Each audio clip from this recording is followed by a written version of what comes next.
ಇವತ್ತು ಮಲೆಮಹದೇಶ್ವರ ಮರೆಯಂಗಿಲ್ಲ. ಮಲೆಮಹದೇಶ್ವರನ ನೆನಪಿದ ಮೇಲೆ ಸಿದ್ಧಗಂಗಾ ಬುದ್ಧಿ ಅವ್ರನ್ನ ಮರೆಯಂಗಿಲ್ಲ. ಇದು ಒಂಥರ ಬಹಳ ಪವಾಡ ಪುರುಷರ ರೀತಿ ಜಗತ್ತಿಗೆ ಬಂದಂತವರು. ಜೀವನವನ್ನ ಸರ್ವಸಂಗ ಪರಿತ್ಯಾಗಿಯಾಗಿ ಕಾಯಕವನ್ನೇ ತಪಸ್ಸು ಅಂತ ಪರಿಭಾವಿಸಿ ಜನರೇ ನನ್ನ ಉಸಿರು, ಹೊಟ್ಟೆಗೆ ಅನ್ನ ಇಲ್ಲದಿದ್ರೆ ವಿದ್ಯೆ ಫಲಿಸದು ಅನ್ನೋಂಥ ಮನಸ್ಥಿತಿಯನ್ನು ಹೊಂದಿದ್ದಂಥವರು. ಹಾಗಾಗಿ ತ್ರಿವಿಧ ದಾಸೋಹಗಳನ್ನು ಮಾಡೋದ್ರ ಮುಖಾಂತರ ಸಮಾಜದ ಒಳಿತಿಗೋಸ್ಕರನೇ ತಮ್ಮ ಜೀವನವನ್ನ ಸಂಪೂರ್ಣವಾಗಿ ತ್ಯಾಗ ಮಾಡಿದಂಥವರು. ತಮ್ಮ ದುಡಿಮೆಯಿಂದಲೇ, ತಮ್ಮ ತತ್ವಾದರ್ಶಗಳಿಂದಲೇ ಜನರಿಗೆ ಹೀಗೂ ನಾವು ಸಹಾಯವನ್ನ ಮಾಡಬಹುದು, ಅವರ ಬದುಕನ್ನ ಬದಲಾಯಿಸಬಹುದು ಅನ್ನುವಂಥ ದೃಷ್ಟಿಯಿಂದ ಸಿದ್ಧಗಂಗಾ ಶ್ರೀಗಳು ತಮ್ಮ ಸಾರ್ಥಕ ಜೀವನವನ್ನ ನೆರವೇರಿದ್ದಾರೆ. ಜೀವನ ಪರ್ಯಂತ ಅನೇಕ ಕಷ್ಟ ನಷ್ಟಗಳೆಲ್ಲ ಬಂದಿರುತ್ತೆ.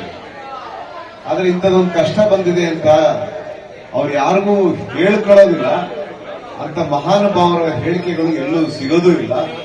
ಆದರೆ ಅವರ ಜೀವನದಲ್ಲಿ ಹಂತ ಹಂತವಾಗಿ ಜನರ ಬದುಕನ್ನೇ, ಲಕ್ಷಾಂತರ ಜನರ ಬದುಕನ್ನ ಹಾಸನ ಮಾಡಿದಂಥವರು, ಕೋಟ್ಯಾಂತರ ಜನರಿಗೆ ಆಸರೆಯಾಗಿ ನಿಂತವರು.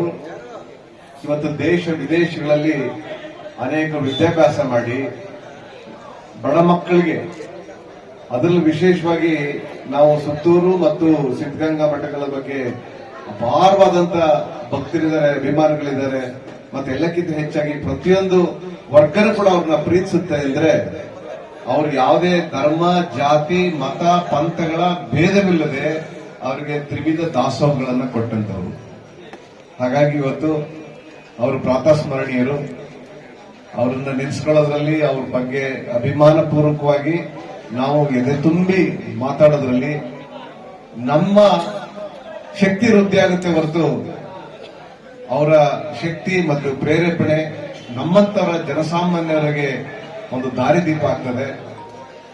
ಅವ್ರು ಮಾಡಿರ್ತಕ್ಕಂಥ ಸೇವೆಯಲ್ಲಿ ಕನಿಷ್ಠ ಪಕ್ಷ ಕಿಂಚಿತ್ ಯಾವುದೋ ಒಂದು ಹುಲ್ಕಡ್ಡಿ ಎಷ್ಟಾದ್ರೂ ಕೂಡ ನಮ್ಮ ಜನ ಅರ್ಥ ಮಾಡಿಕೊಂಡು ನಾವು ಹೀಗೆ ಬದುಕಬಹುದು ಅಂತಂದ್ರೆ ಈ ಸಮಾಜದಲ್ಲಿ ಯಾವುದು ಗಲಾಟೆಗಳಿಲ್ಲ, ಯಾರಿಗೂ ಅನ್ನ ಇಲ್ಲದೆ ಇಲ್ಲ, ಯಾರಿಗೂ ವಿದ್ಯೆ ಇಲ್ಲದೆ ಇಲ್ಲ, ಎಲ್ಲವೂ ಸಿಗೋದಕ್ಕೆ ಸಾಧ್ಯ ಆಗ್ತದೆ. ಆ ಹಿನ್ನೆಲೆಯಲ್ಲಿ ಇವತ್ತು ಅವರ ಸ್ಮರಣೋತ್ಸವವನ್ನ ಮಾಡತಕ್ಕಂತ ಈ ಒಂದು ಸಂದರ್ಭ ಸಮಯೋಚಿತವಾಗಿ, ಅದರಲ್ಲೂ ನಮ್ಮ ಮೋದಿ ಟೀ ಸ್ಟಾಲ್ ಇರ್ತಕ್ಕಂಥ ಸದಾಕಾಲ ಇಲ್ಲೆಲ್ಲ ಬಂದು ಸಂಘಟಿಸಿ ಸಮುದಾಯದ ಜೊತೆಗೆ ಎಲ್ಲರನ್ನೂ ವಿಶ್ವಾಸ ತಗೊಂಡು ಹೋಗ್ತಕ್ಕಂಥ ಈ ಒಂದು ಎಲ್ಲ ಪದಾಧಿಕಾರಿಗಳಿಗೆ ಅಥವಾ ಇಲ್ಲಿಯ ಎಲ್ಲ ಆತ್ಮೀಯರಿಗೆ ನನ್ನ ಹೃದಯಪೂರ್ವಕವಾದಂತ ನಮಸ್ಕಾರಗಳನ್ನ ಸಲ್ಲಿಸ್ತಾ, ಬಂದಿರತಕ್ಕಂಥ ಎಲ್ಲ ಮಹಾನುಭಾವರಿಗೆ, ಬಂದಿರತಕ್ಕಂಥ ಎಲ್ಲ ಗಣ್ಯಾತಿ ಗಣ್ಯರಿಗೆ, ಮತ್ತೆ ಸಾರ್ವಜನಿಕ ಬಂಧುಗಳಿಗೆ ಮತ್ತು ಎಲ್ಲ ಪತ್ರಿಕಾ ಮಾಧ್ಯಮದ ಮಿತ್ರರಿಗೆ ನನ್ನ ಪ್ರೀತಿಪೂರ್ವಕ ಧನ್ಯವಾದಗಳನ್ನು ಅರ್ಪಿಸಿ, ನಾವು ಬನ್ನಿ ಒಂದ್ಸರಿ ಅಂತ ಕಳಿಸಿದಾಗ ನಾನು ಅದು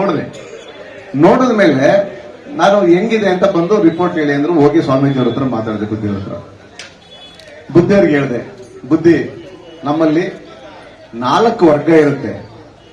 ಒಂದು ಓದುವ ವರ್ಗ, ಒಂದು ಗೀತಾ ಗಾಯನವನ್ನ ಕೇಳುವ ವರ್ಗ, ಹಾಡು ಕೇಳೋಕೆ ಖುಷಿ ಪಡ್ತಾರೆ, ಆ ಒಂದು ವರ್ಗ ಇರುತ್ತೆ. 3ನೇದು ನಾಟಕ ನೋಡಕ್ಕೆ ಒಂದು ವರ್ಗ ಇದೆ, ಈ ನೃತ್ಯ ಮಾಡಕ್ಕೆ ನೋಡಕ್ಕೆ ಒಂದು ವರ್ಗ ಇದೆ. ನಾವು ಇದೇ ವಿಷಯನ ಇಟ್ಕೊಂಡು ಇವೆಲ್ಲವನ್ನು ಕ್ರೋಢೀಕರಿಸಿ, ಸಾಹಿತ್ಯ ಇರಬೇಕು, ಸಂಗೀತ ಇರಬೇಕು, ಗಾಯನ ಇರಬೇಕು, ನೃತ್ಯ ಇರಬೇಕು, ಮತ್ತೆ ಅದರಲ್ಲಿ ಈ ಎಲ್ಲ ಅಂಶಗಳನ್ನ ಮಿಳಿತ ಮಾಡಿ ಒಂದನ್ನ ಯಾರ ಕೈಲಾದ್ರೂ ಮಾಡಿಸಿ ಅಂತ ಅವ್ರಿಗೆ ವಿನಂತಿ ಮಾಡಿದೆ ನಾನು. ಮಾಡಿ ಆಗ 4 ವರ್ಗದವರು ಕೂತ್ಕೊಂಡು ನೋಡಕ್ಕೆ ಖುಷಿಯಾಗಿರುತ್ತೆ, ನೋಡ್ತಾರೆ ಅಂತ. ಬುದ್ಧಿಯವರು ಒಂದು ಮಾತು ಹೇಳಿದ್ರು, ಅದಕ್ಕೆ ಯಾಕೆ ದೊಡ್ಡ ಪ್ರತಿಭೆ ಬೇಕು, ನಿಮ್ ತಲೆಯಲ್ಲಿ ಅದು ಬಂದಿದೆ ಅಂತಂದ್ರೆ ಅದನ್ನ ನೀವೇ ಮಾಡಿ ಅಂದ್ರು.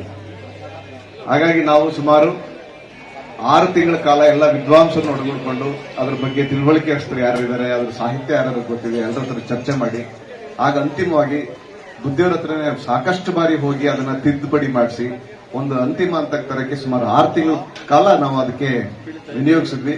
ಸುಮಾರು 1.5 ತಿಂಗಳ ಕಾಲ ಅದನ್ನ ಸಂಗೀತ ಮಾಡಿಸಿದ್ವಿ. ಅದ್ಭುತವಾಗಿ ಮೂಡ್ ಬಂದಿದೆ. ಹಾಗಾಗಿ ಅದನ್ನ ತಾವು ಬಂದು ಭಾಗವಹಿಸಿ ಅದನ್ನ ನೋಡಿ ಆಶೀರ್ವಾದ ಮಾಡಬೇಕು ಅಂತ ತಮ್ಮಲ್ಲಿ ವಿನಂತಿ.